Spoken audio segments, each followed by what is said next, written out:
Hey, my name is Clara, and if you have clicked on this video, you're either a new mom, an expectant new mom, or maybe you're somebody who is a friend to someone who fits in that category, and you're looking for ways to maybe be a bit of an encouragement or a bit of help. My son, my first baby, he turned 1 today, and as crazy as that is, it puts me in a unique position right now to speak to you as someone who has been where you are really recently. I can remember it, but I'm far enough out that I can look back on it with a little bit more experience than you have right there, right now. And today, whenever you're watching this, for me it's nighttime, I just put him to bed. I want to share with you a few things that I think new moms need to hear. A few things that I wish I had heard in those first weeks and months after my son was born, when I was just becoming a mom for the first time. And, it's really not, it is something that happens immediately when your first child is born and you become a mom. But becoming a mom is a process. And some of these things that I'm going to be sharing with you today, maybe I had heard already, but it means so much more to me now that I have experienced it. So if you are watching this, maybe, you're finding yourself where I was months ago, in a place of loneliness and despair. Perhaps you're experiencing, like I did, a big amount of postpartum depression or anxiety, and you don't really recognize yourself anymore. You don't really recognize your life, and you don't really know what to do. I want you to know that you're not alone, because I was just there, but that you can get through it, and I'm praying that you will. I want to go ahead and share with you 12 things that I want all new moms to know. First one is blame it on the hormones. And I say that with a bit of humor, but I'm kind of serious. For those first couple days, weeks, even months, your entire system is being flushed with postpartum hormones that, at least in my experience, were way more intense than any sort of pregnancy hormones that I underwent. My postpartum hormones were responsible, as I mentioned briefly before, for a lot of issues, including anxiety and depression. And I want you to know that life right now seems broken. Blame it on the hormones, okay? You right now might feel like you're lost, like you don't even recognize yourself, and maybe you're scared to see yourself the way that you've become.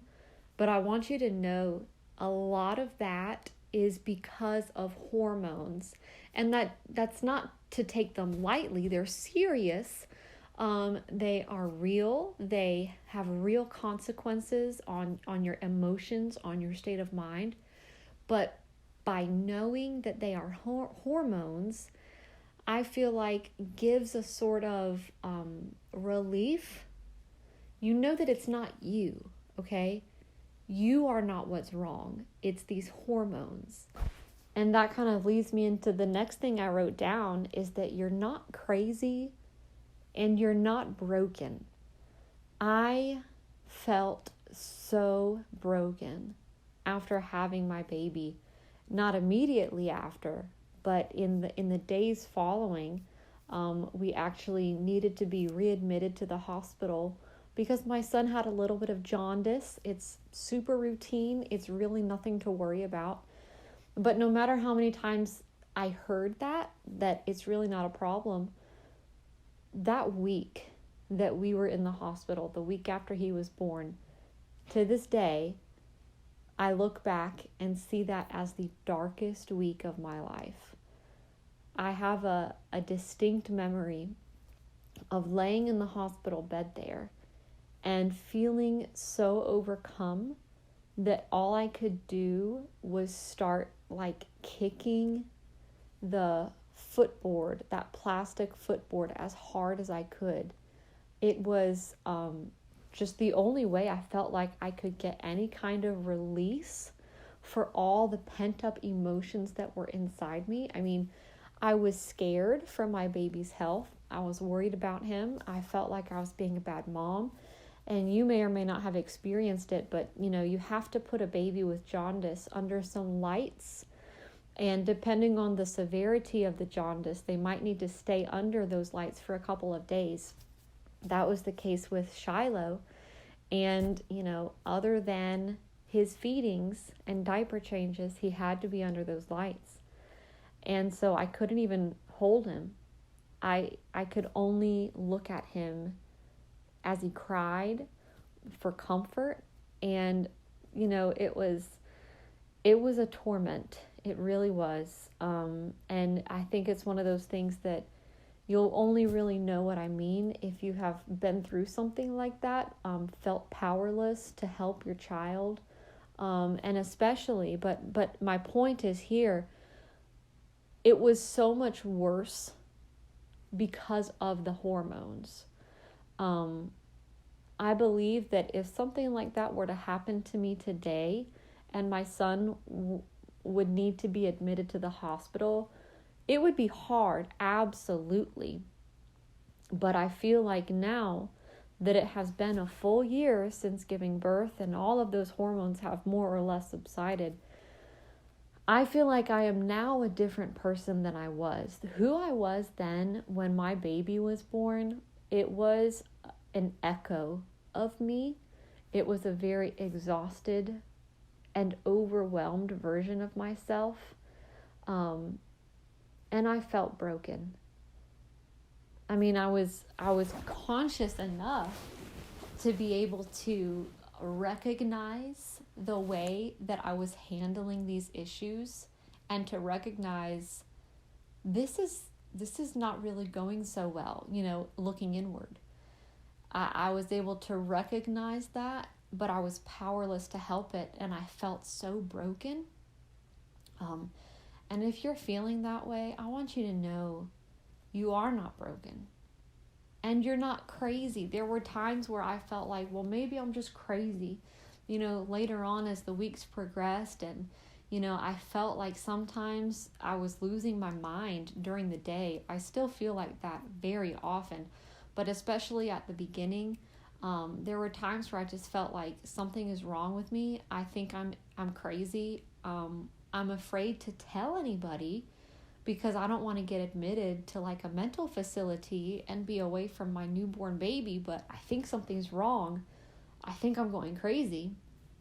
And I do believe that it's important to voice those feelings with your husband or with somebody, if you don't have a husband to share this with, somebody who you can take confidence in. I do think it's important to voice those kinds of feelings to somebody else so that they can just be aware of how you're feeling. But it doesn't mean that you're going to be sent off to an institution. You're not crazy and you're not broken. I had a phone call several months in, to my baby's first year, and I was still dealing with a whole lot of anxiety. And I was speaking to a woman who is at least, 20, 30 years older than I am. I think some of her kids now have kids. A woman I greatly look up to and respect. And I called her because, I told her at the forefront, I'm dealing with some issues. I'd really like to talk to somebody. And to hear her tell me that when all of her children were little and she was driving to wherever she needed to go, how often the thought crossed into her mind that she could just veer into oncoming traffic and end it all. And that's the kind of dark thought that came into my mind so many times during the first few months. I thought there was something wrong with me. But to hear a more experienced and an older mother say, hey, that's how, and I didn't ask her. I didn't say, hey, do you ever have thoughts like this? She offered that information. And to hear that sort of mental state was not unique to me, and to hear her comfort and her condolence in that, this is something that every mother faces, these feelings of, something's wrong with me. It really brought so much perspective and so much clarity to me to know that nothing is wrong with me. This is to be expected. This is hormones. I want to kind of shift gears now slightly, moving on to the third thing I want to say. And that is, don't apologize for putting your baby first. In those very early days, and even still now, I dare say that I know my baby better than anybody else. And even in those early days, even if, he was only 2 days old, I had only known my child for 2 days, I still knew what was best for him. But often, people would have differing opinions on what my baby needed or what I should be doing for myself. And it did cause quite a bit. You're going to hear me say caused some anxiety. You're going to hear me say that a lot because I really, really struggled a lot with anxiety at the beginning. It would cause so much anxiety, and I would make a decision, like, okay, my baby was born at the beginning of 2021 where COVID was still, full force. We thought it would be done for by then, I didn't really leave the house for about the first 8 weeks of his life. And there were some who I could tell, I don't know if disappointed is the word. I don't know if disapproving is the word. But, even people at my church, I felt that they were very strongly trying to get me to bring my baby to church, to be in the worship environment, to be in the community and in the fellowship. I wasn't ready to do that, not only for myself, but because of him, because of this newborn who has practically no immunity. And it was January, so cold and flu season atop of COVID. And I knew it wasn't best. And I chose to put him first and to stay home from many things, not just from my church attendance.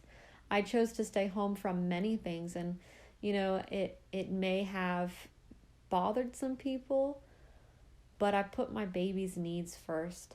And what you need to know is that please don't apologize for doing that. I used to feel so uncertain, so unsure of myself, almost timid in my decision making. Like, I don't know, I feel like I shouldn't do this, but I don't know, maybe you're right. Okay, I'll just do what you say. And especially being a first-time mom, you're really just navigating who you want to be as a parent and the way that you're going to do things. But do not let what you think other people think have an effect on the choices you make for your baby. Does that make sense? Did I phrase that okay? Don't apologize for putting your baby first. If you need to breastfeed in public, do it, and don't apologize. You're taking care of your baby, and where you are right now, that is your calling in life. That is where God has you. If someone says, "Hey, I need your help with this," and you have to say, "No, I can't," because right now in this season of my life, I need to be fully present for my baby. Don't feel bad. This is a season. And in this season, you do need to put your baby first, and don't apologize for it. Fourth on my list is to voice your needs. This really could go without saying, but yet again, we need to hear it. Although you are putting your baby first, you need to take care of yourself. And the people who are in your life need to know what you need. Otherwise, you are just internally screaming for help and nobody can hear you. There was this one occasion very early on. My baby was less than 2 weeks old. And some family came over to our home to meet him for the first time, which, if you're a new mom, there's a lot of feelings that go on when that happens. But anyways, family were taking turns holding him with my permission, and it was fine. And then he started to cry. And there are two types of people in the world. When a baby starts crying, there are those who instantly give the baby back to its mother. And then there are those who try to soothe the baby themselves. And on this occasion, I don't even remember who it was. I just remember it happening. I'm sitting there in the room. My baby is crying. He's, it's escalating. He's getting to the point where he's almost inconsolable. And they are still trying to soothe him themselves, and they're doing everything you would think of, everything I would have done, get up, stand up, walk around, hush the baby, pat the baby, change the positions. But I had to sit there and watch that, and I really felt like I was screaming inside. Again, back to point number 1, hormones here. I needed my baby back. I felt paralyzed, but I also felt like I can't take this. Just watching my baby cry, and I'm right here, and I can fix it. I can make it better. I can comfort that baby. I need to comfort that baby. But I was very timid. I was very unsure of myself, and I certainly didn't want to offend anyone. And so I sat there for like 10 or 15 minutes, and it was torture on me. And if I would have just spoken up and said in a kind way, "Thank you for holding him. I need him back." Who's not going to understand that cry from a new mother? I need him back. That was just one need. So many needs, it can be, "Honey, can you please rub my feet? Because I have been standing up and walking around trying to soothe this baby all day." It could be calling up a friend and saying, "Hey, I don't know if you're busy, but can you please come by? I need someone to talk to. I think I'm going crazy." Voice your needs. All right, number 5 on my list is beware of social media. And this is actually a double-sided coin, because my next point is also about social media. But please be careful. I understand I don't want to call it a need, but I understand, you're awake with the baby in the middle of the night. You need to stay awake so that you can take care of the baby. And if scrolling through your phone helps you stay awake, by all means do it. What I mean more of is beware of what social media can entrap you in. Maybe I should say beware of mom groups. Because I have found in my experience, maybe I should do like an actual, a study on this. I feel like 80% of posts in a Facebook mom group is this kind of vent, kind of rant, kind of I'm dealing with this kind of thing. And that's fine. Everybody needs some sort of outlet. But before you know it, you're scrolling through your phone, you're having a wonderful morning, and suddenly you are now invested in a complete stranger's life because they're sharing this, story of how their brother-in-law said a curse word around their 3-year-old, but the husband won't stand up and talk to his brother about the language use, and suddenly now mentally you are weighed down by this issue that is a real problem, but it's not one of your problems, and you don't know this woman who has posted this. Yeah, she needs help, but are you really the one that God has appointed to provide her help in that hour? I don't think so. So just be careful. I think it's very important in those early weeks and months to guard our mental state. And if it's already kind of an icy kind of slope, is that what people say? Like if you're already treading on thin ice mentally and you feel like you might break, if something were to go awry, then please be very careful of what you are allowing to get in through social media, because it likely may not be helpful. It more than likely might be hurtful. So just be careful. I'm not here saying don't be on Facebook, because my next point, number 6, is to utilize social media. I'm just saying be careful. And if you come across something, try to have the awareness. Do I need to keep reading this, or should I just keep scrolling? But number 6 is utilize social media. I've really talked trash about the mom groups, but I want to lift up very specific groups, like a group for breastfeeding or a group for sleep training, because very often in these specific groups, only posts relating to the topic of the group are even allowed. And so when you join a group like that, you have a niche of women who can help you with what it is you are needing help with, but you more than likely are not going to face the problem I just mentioned earlier about scrolling through your feed and now you're invested in somebody else's life. Seriously, go and find a helpful and supportive community on Facebook that will be there to offer you advice, to answer your questions. I mentioned a breastfeeding group and a sleep training group. I joined both of those groups. I can try to link them. I don't know if I'm able to do that. They may be private groups. I'm not sure.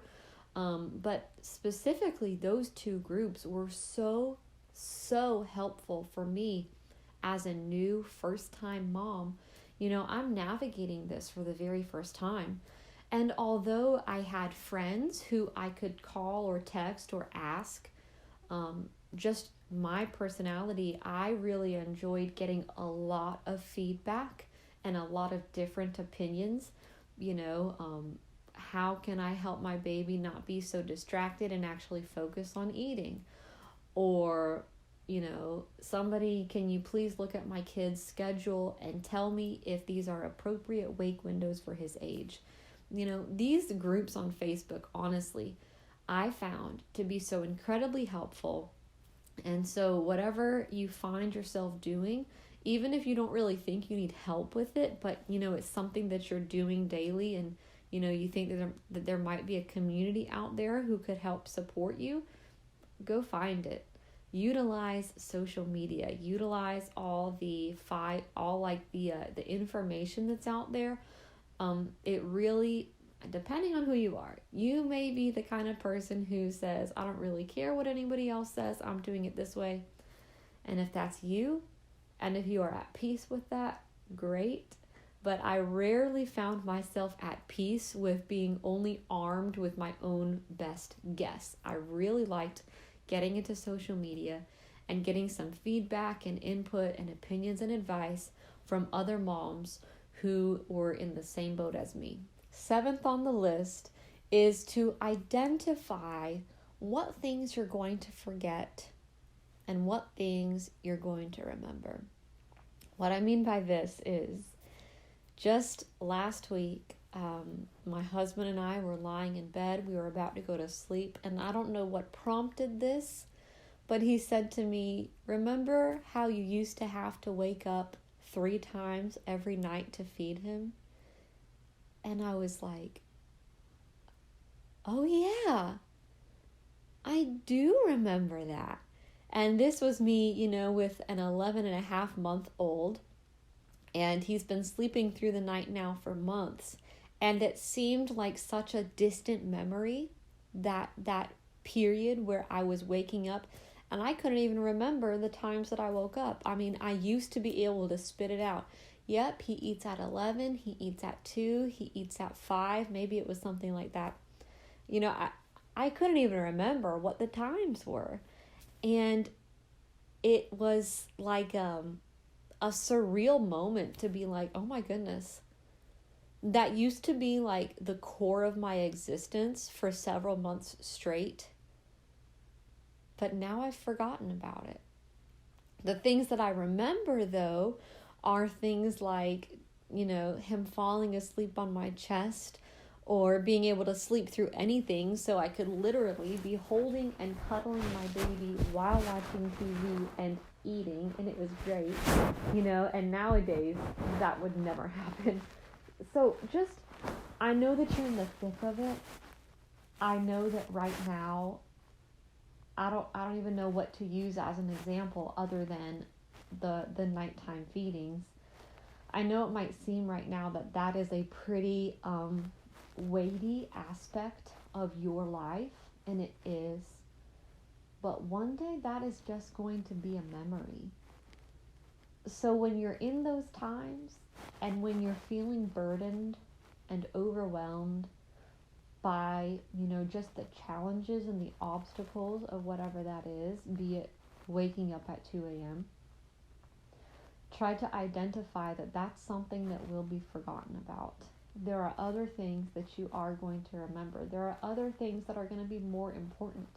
I think that this also plays into just different milestones that your baby may or may not reach when you or others think that they should. I remember being really worried about when my baby was going to get his first tooth. I was asking other people, when did your baby get his first tooth? And I was always checking the gums, and I remember being very concerned about, like, hey, where the heck are these teeth? But that was something that I'm not downplaying it. If it matters to you right now, that's fine. But perhaps try to take a step back and say, I know that this matters to me now, but it's not going to matter when he's 5. And I think that in that way, it can also help you achieve a little bit of a perspective on, life, on your kids' lives.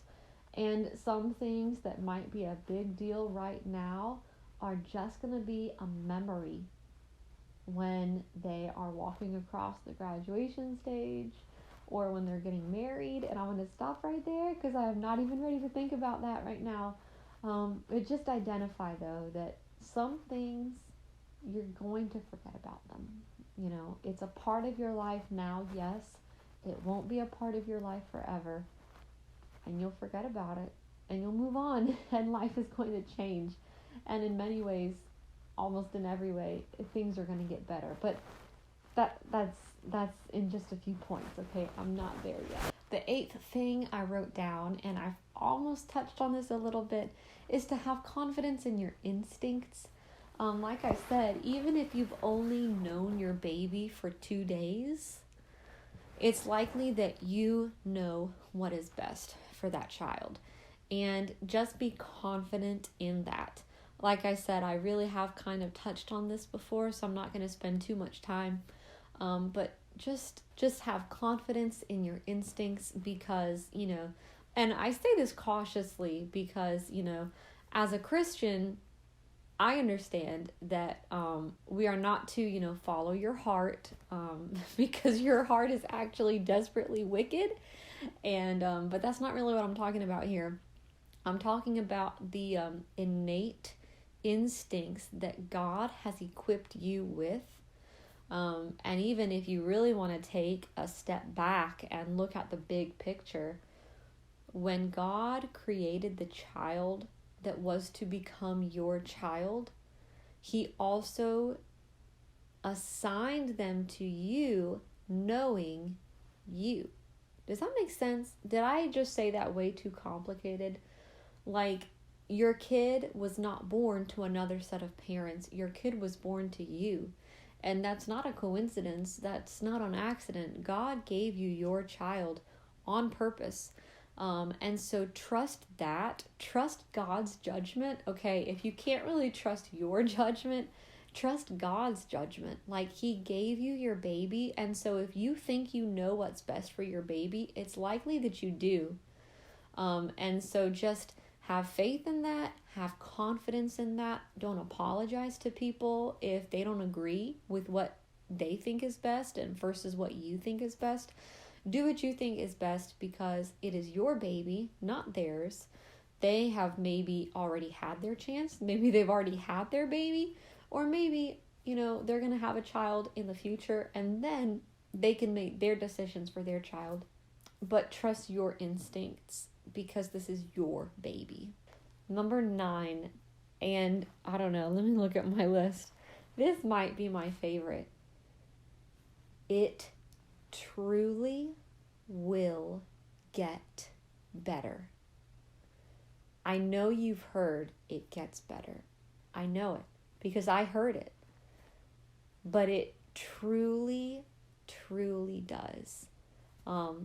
Just this week I've been reviewing old videos. I say old, they're like 12-month-old videos, from some of the first weeks of my baby's life. And just trying to remember the details of, how I felt and what I faced. I remember, in general terms, like I remember the headings.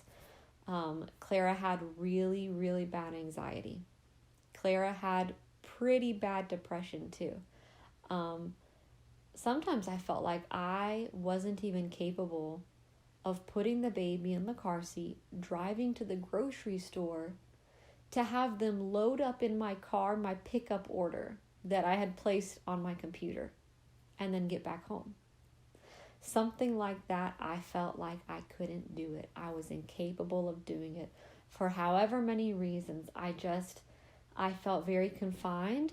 I felt very paralyzed, whether or not it was paralysis by my own anxiety or by the actual situation. But I just remember there were so many things, so many daily tasks, so many things that I wanted to be able to do, but I felt like I couldn't. And I can do them again. Although things can still become challenging, I don't anymore feel like imprisoned. And maybe you're like me, and maybe your postpartum hormones have graciously gifted you an extra scooping of anxiety, more than you've been ever used to before. And you just feel like, is this the new norm? Is this me now? Is this who I am? I want you to know that it's going to get better.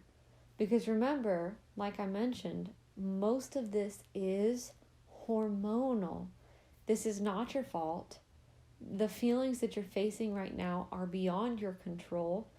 But because of that, they're going to go away. Probably on their own. Now, every woman is going to have a different timeline in when those feelings go away. I thought that it would have been normal for them to be gone by like 6 weeks, because like 6 weeks is when you go for your 6-week checkup at your OB and you fill out the questions, have you thought of harming yourself this week? And you're like, maybe you say yes, maybe you say no. I thought that by then, that's the time that these feelings were supposed to be gone. And I wish somebody would have told me that, no, it takes longer than that. I've heard for some women, it lasts until they stop breastfeeding. With me, that wasn't the case. I'm still nursing my son. But for me, these feelings seemed to be gone around 8 or 9 months. I don't really know what happened. It wasn't an overnight thing, but it was in about 2 weeks. The woman I mentioned earlier that I gave a phone call to, I had reached out to her because I felt like I had hit my wall of, I need to talk to somebody. Something's not right and I can't take it anymore. So I contacted her. And she responded right away, but it did take us a while just in communicating back and forth and actually setting a date for that phone call when we were both free. So it was about a week after I initially contacted her that we ended up having that phone call. And when I contacted her, breaking point, honestly. And in a week, when we had the call, I honestly had trouble recalling what I needed help with. And then the week following, she texted me again just to check in. And the report I gave her was like, I am honestly fine. And I almost feel a little bit silly saying that because, it kind of makes it sound like what I was going through wasn't really that big of a deal after all. But it was. Like, let me tell you, it was. It was at the forefront of my mind. I felt like I couldn't stop thinking about how broken I felt and how, none of this is right. And what am I going to do? Who am I? Who have I become? What is wrong with me? Is it my fault? What can I do about it? Is my husband still going to love me? Am I going to be able to be a good mom? Are my friends still going to want to hang out with me? Like all of this, it was such a big deal. It was such a big deal. But within like 1 or 2 weeks, again, I don't know what happened. It got better. I can honestly say that for the past 4 months, although I have had moments of anxiety and although I have had moments of depression, I wouldn't call it a problem anymore. And guys, I'm not simply saying that your hormones will get better. I'm saying that everything gets better. Like your child is going to get better. Motherhood in general is going to get better. The strain that you're probably feeling on your marriage right now, it's going to get better. And I really hope that what I'm saying is not just hitting a wall here, because I truly know that it's hard to hear it and then do anything about it. It almost just feels like, okay, sure, whatever. But please listen to me. It truly will get better. I can honestly say right now that motherhood is a joy. I love spending time with my child.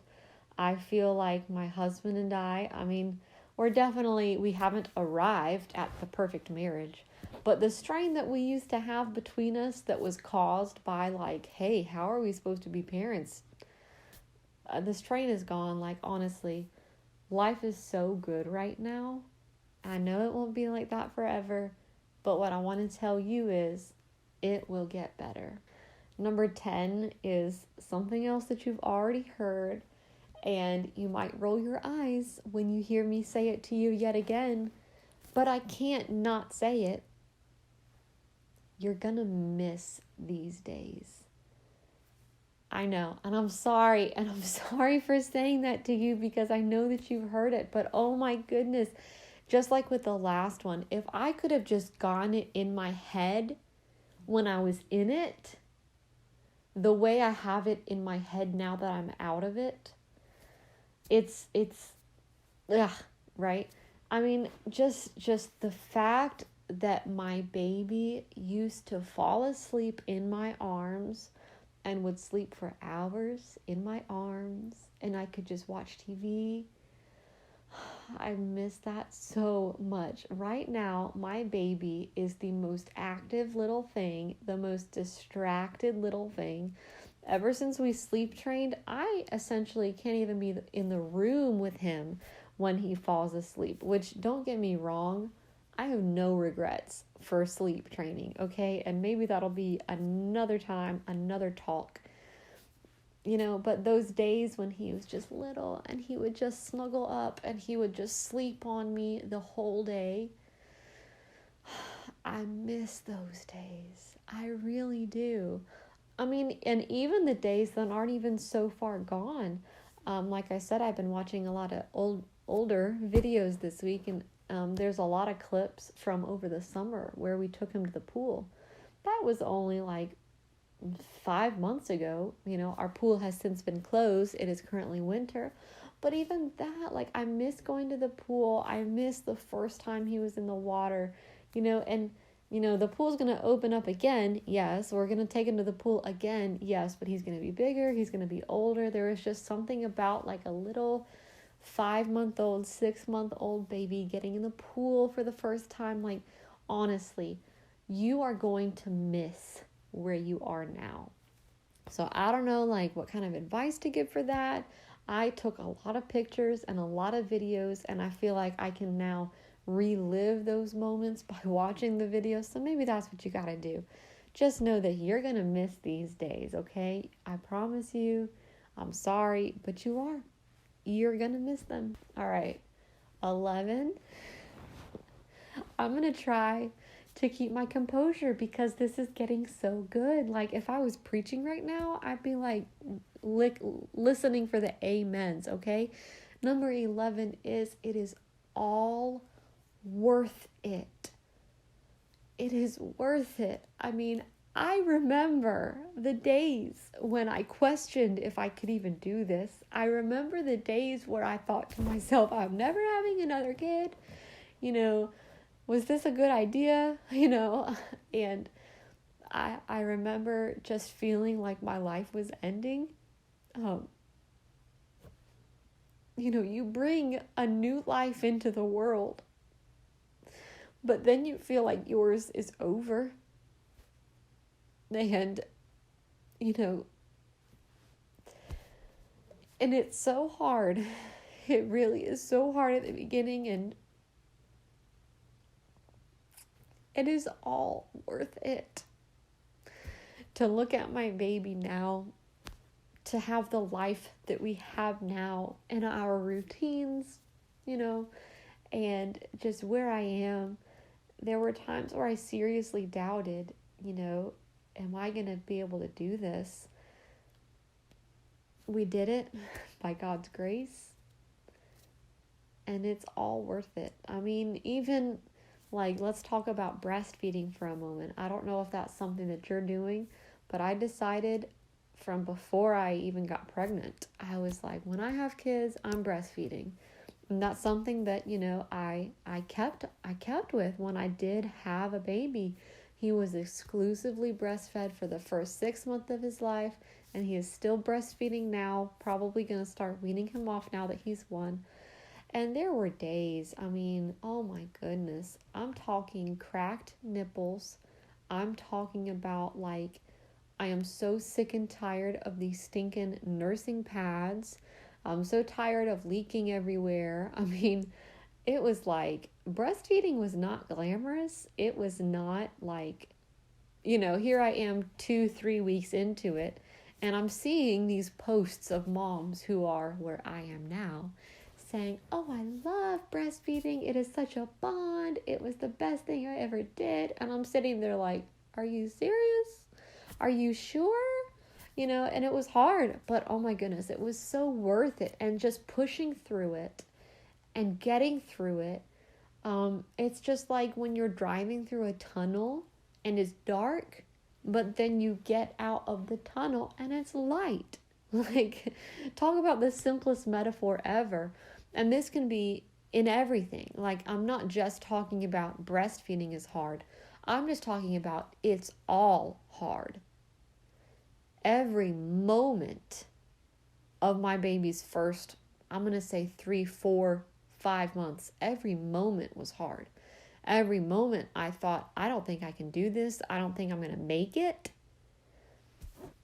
It's worth it, you guys. It's worth it. That's the end of my heartstrings points. My last one is a little bit more practical. I even called it here in my notes a bonus thought, but we're going to make it number 12. Don't lose yourself.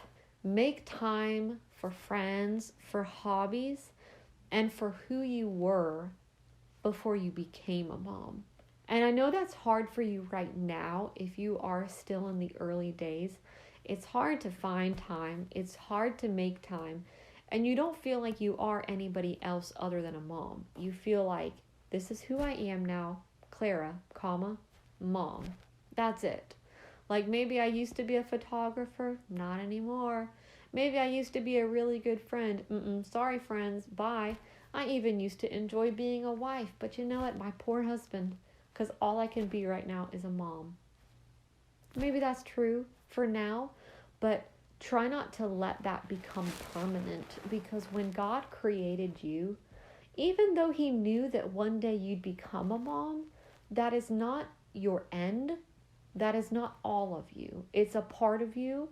And believe me, it is a very important part of you, but it's not all of you. So if you have a hobby that you truly enjoyed before becoming a mom, please try just like a little bit. Like start small. Just do a little bit of that hobby. Have time with your friends when you feel like you're able to. I know that at the beginning, it's very hard to be away from your baby. At least it was for me. Very hard to leave him with babysitters. Even if they were my own parents, it was hard. Very hard to, be out and be away from him without feeling guilty. So I'm not telling you to do anything that's going to put you through like some mental turmoil. But when you feel like you might be ready, even if you do need a little bit of a push, but if you feel like you might be there, spend some time with your friends. It can be short too. It can be a coffee date. It can be a brunch date. Just make time for your friends. Make time for the person that you were before you became a mom. Because although you are now a mom, you're still her from back there. You're different now, yeah. I'm not going to lie to you. Life is going to be different forever because you're a mom. But just don't lose your identity amid being a mom. Because I know that motherhood, if like let go of, and if you're not careful, it really will take over everything.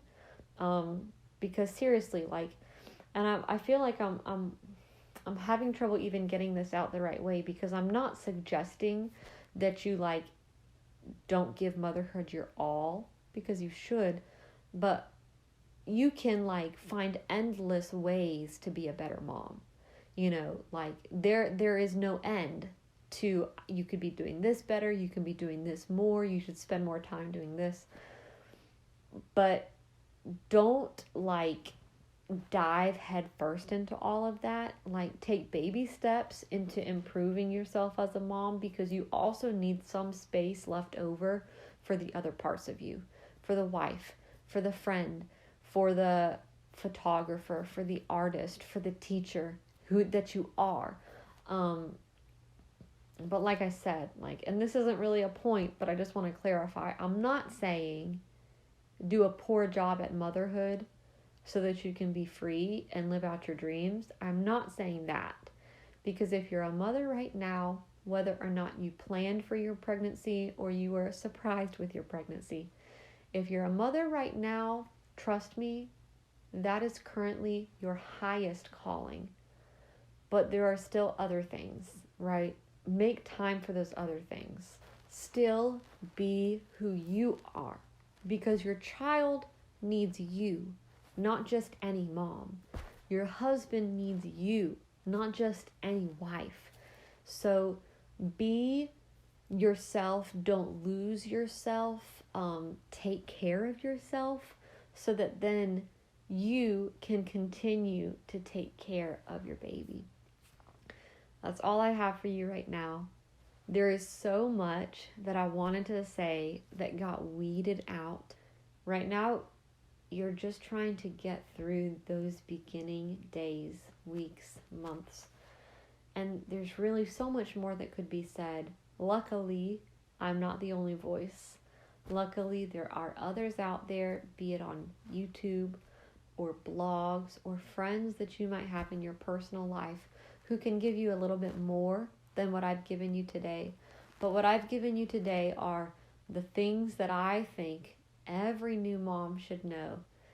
I hope that in some way they were helpful and encouraging perhaps.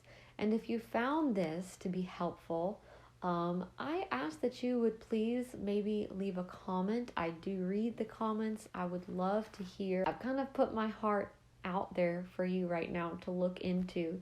And so if you enjoyed this, please leave a comment or a like. Hey, you could even subscribe. I can't guarantee you that I'm going to put a lot more videos like this out because this is out of my comfort zone, but this is something that I wanted to do. And maybe you watching this are not a new mom. Maybe you're a seasoned mom. Maybe you're not yet a mom. But if you know someone who may benefit from the thoughts that I've shared with you today, please share this with them. That's really my heart here. That's really my goal.